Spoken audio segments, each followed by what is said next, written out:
Bonjour mes amis, ça fait longtemps qu'on n'a pas créé une vidéo en français, donc aujourd'hui nous avons cette occasion et dans cette vidéo je vais vous parler de ma visite au Maroc il y a quelques jours.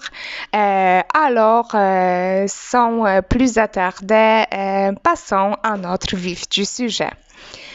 Tout d'abord, peut-être présentons un tout petit dictionnaire des mots caractéristiques pour le Maroc. Premier mot, c'est une kasbah, c'est une forteresse, c'est la partie d'une ville fortifiée dans les pays d'Afrique du Nord. On peut dire que c'est un cœur historique d'une ville. Aujourd'hui, pendant notre visite, nous allons découvrir Agadir. Donc, Agadir, c'est le nom de la ville, mais c'est aussi une citadelle.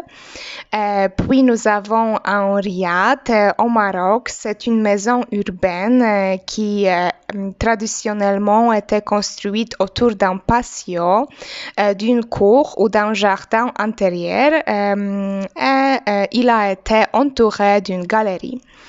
Puis nous avons la Médina, ça veut dire vieille ville. Le mot arabe Médina désignait la ville. Le Médina se caractérise par une grande mixité d'activités humaines. Elle forme un espace où se juxtaposent les fonctions résidentielles, économiques, sociales et culturelles. Maintenant, on va parler du roi et de son pouvoir. Donc, comme vous savez, le roi du Maroc est le chef de l'État du Maroc dans le cadre de la monarchie constitutionnelle qui définit qu'il est à la fois le commandeur des croyants, qui est responsable du domaine religieux. Donc, il détient à la fois le pouvoir politique et religieux. Et ce qui m'a surpris pendant mon voyage, c'est qu'il possède des résidences secondaires dans toutes les grandes villes au Maroc, notamment à Agadir. Quel temps fait-il au Maroc? Donc, en général, il fait beau toute l'année, la température est la même, environ 20 degrés. Par contre, du côté de l'océan Atlantique, comme à Essaouira, il est assez venteux. Mais c'est normal parce qu'il y a de l'océan. Cela nous donne une sensation étrange car on a l'impression de regarder les États-Unis de l'autre côté. Le sable est blanc, il est doux, il est fin. Il est très agréable aux pieds, mais l'eau est parfois froide au printemps et pendant l'hiver. Bien sûr, en été, l'eau n'est pas froide. On associe le Maroc surtout avec Sahara, les montagnes, l'océan, les dromadaires et les chameaux. Et maintenant, parlons un tout petit peu. Quelles sont les différences entre chameaux et dromadaires?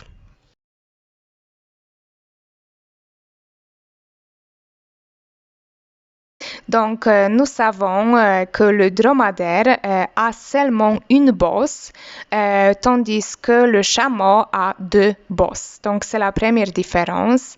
En fait, ces bosses sont très utiles parce qu'ils stockent de la graisse qui permettent de se nourrir et de s'abreuver sans rien avaler. Le chameau, c'est un animal qui est originaire d'Asie, tandis que le dromadaire vient d'Afrique. On l'appelle parfois chameau d'Arabie. Les dromadaires résistent mieux aux températures élevées. Ils ne sont pas dérangés quand le thermomètre dépasse même 50 degrés. Les chameaux sont au contraire peu sensibles au froid. Ils tolèrent des températures vraiment basses. Les deux cousins aussi ne font pas non plus la même taille. Le dromadaire est plus grand que le chameau. Ses pattes sont plus longues. Il mesure environ 2 mètres de haut contre 1,50 m pour le chameau. Leur pelage est aussi différent. Le chameau a des poils longs pour se protéger du froid. Le dromadaire a un pelage plus court qui le protège contre la chaleur. Maintenant, parlons d'Agadir. Donc, Agadir, c'est une ville du sud-ouest marocain qui est située sur la côte atlantique dans la région du Sus. Le mot Agadir, ça veut dire une forteresse ou une citadelle. Agadir, c'est une ville qui a été reconstruite après le tremblement de terre dans les années 60 du siècle précédent, donc vous n'allez pas y trouver de monuments historiques. C'est une ville fortement touristique, surtout en haute saison pendant l'été, qui possède beaucoup d'hôtels modernes et des restos branchés. Agadir est la seule région où on produit l'huile d'argan. Les arganiers ponctuent le paysage. Et c'est chouette de regarder des troupeaux de chèvres affamées qui grimpent agilement dans les branches. Elles sont parfois plus d'une douzaine à se partager le même arganier. Les plantes qu'on peut voir, les plantes omniprésentes, ce sont aussi des palmiers, des cactus et des figuiers de Barbarie. Le climat d'Agadir est très agréable, il ne fait ni trop chaud ni trop froid. C'est un climat océanique avec du vent, c'est minimum 5 degrés le matin en hiver et maximum 38 en été. La deuxième ville que j'ai visitée pendant mon voyage, c'était Taroudant. Taroudant se trouve à peu près 80 km à l'est d'Agadir. Il existe une légende que mon ami m'a expliquée concernant l'origine de ce nom. En fait, on peut dire que ce mot vient de la phrase berbère Taroudant, qui veut dire les enfants ont été emportés par l'eau ou le fleuve. Cette phrase a été criée par une femme berbère qui faisait sa lessive au bord du fleuve quand les crues ont emporté ses enfants. Taroudant est une ville très calme et elle offre à ses visiteurs qui viennent chercher le repos à l'ombre de ses superbes remparts une tranquillité au sein des riads, hôtels et restaurants. À Taroudant, il fait très chaud. Jadis, c'était une forteresse, une porte royale avec un mur immense. Aujourd'hui, il est appelé un petit Marrakech. Taroudant est connu aussi pour le safran, les bijoux berbères et le cuir. Ces souks sont très agréables et on a fait cette visite avec mon fiancé, avec ma maman, avec ses amis. Donc c'était très agréable et grâce à eux, j'ai collecté ces informations que je partage avec vous maintenant. Je suis sûre que tout le monde veut connaître les différences culturelles entre le Maroc, la Pologne, la France, etc. Donc, la première chose qui saute aux yeux, c'est la façon de se saluer, donc comment on fait la bise. Donc, au Maroc, on fait la bise 4 ou même 5 fois pour dire bonjour. Donc, au marocain, c'est salam, la base, beher, kidairin, akbarkum, kol qui veut dire à peu près en français bonjour, ça va, comment allez-vous, quoi de neuf, tout va bien. On peut aussi ajouter quelques autres expressions comme ta famille, ton frère, tes sœurs, tes enfants, etc. Je pense que c'est une façon très agréable pour commencer la journée, pour se saluer avec les autres. J'aime bien cette façon d'interaction humaine. Parlons maintenant à propos du système scolaire. Donc, les enfants ont beaucoup de devoirs après l'école. Si on veut avoir un bon système d'éducation, il faut que l'enfant soit mis dans une école privée. L'enfant va à l'école primaire à l'âge de 6 ou 7 ans. C'est le même système scolaire qu'en France. Donc, nous avons la crèche, l'école maternelle, l'école primaire, l'école secondaire, le lycée et les études. On doit passer le bac à l'âge de 18 ans. Quant aux langues, les enfants apprennent à l'école l'arabe et le français.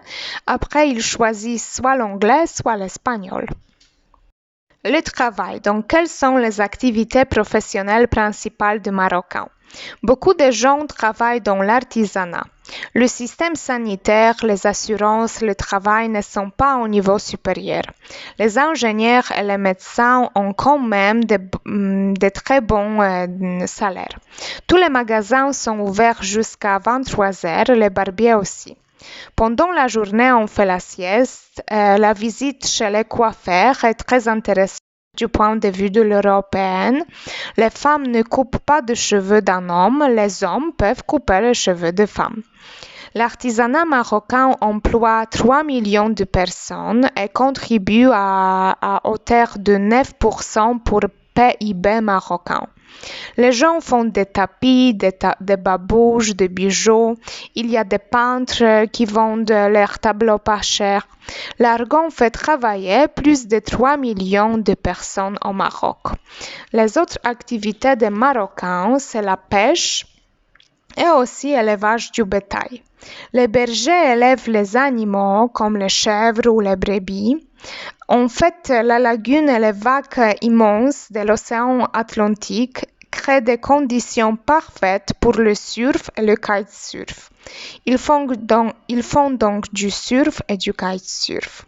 Ils vendent leurs marchandises au souk. La vie ici, comme j'ai déjà dit, est lente et suit le rythme de la nature.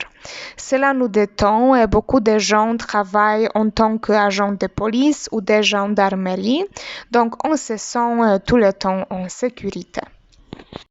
Alors, la prochaine question, c'est est-ce qu'on se sent en sécurité au Maroc? Donc, dans la plupart des villes, on se sent en sécurité comme en Europe, mais il y a des quartiers qui ne sont pas accueillants pour les touristes dans toutes les villes, même pour les habitants. Ils ne sont pas bien gardés par la police. Donc, on dit que Casablanca est la plus dangereuse. Mais en général, à Agadir, à Rabat, à Marrakech, la sécurité des citoyens est garantie. Dans les villes côtières qui sont proches de l'Espagne, on se sent vraiment en sécurité. Aussi, je sais que les chauffeurs doivent montrer tous leurs papiers, les documents à la gendarmerie royale, car sinon ils seront réprimandés. Ils sont donc bien surveillés par la police. Maintenant, parlons comment sont les gens au Maroc. Donc, tout le monde est gentil, les gens sont parfois pauvres, mais toujours souriants.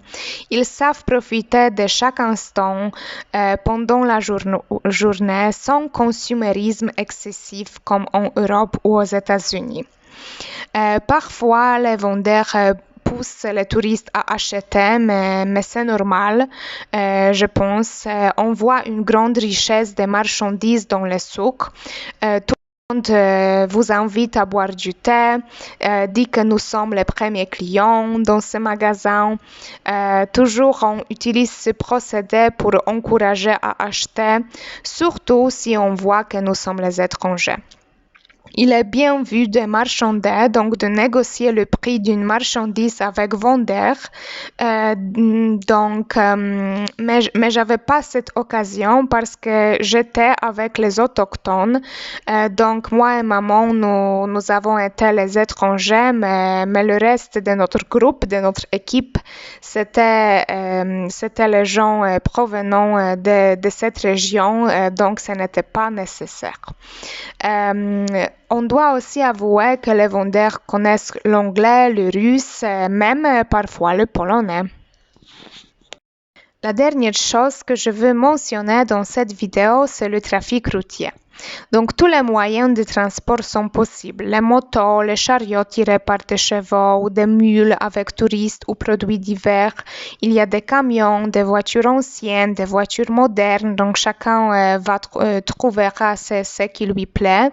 Il y a aussi les passants qui prennent leur temps, ne se pressent pas du tout en traversant la rue, même si le trafic est intense, souvent dangereux, et beaucoup de gens aussi klaxonnent. Donc pour moi, c'était un autre choc culturel. Et c'est la fin de notre vidéo d'aujourd'hui. Et la prochaine fois, on va parler à propos des fiançailles et du mariage, à propos aussi de comment sont les maisons marocaines. Les gens passent leur temps, etc. Donc à très bientôt.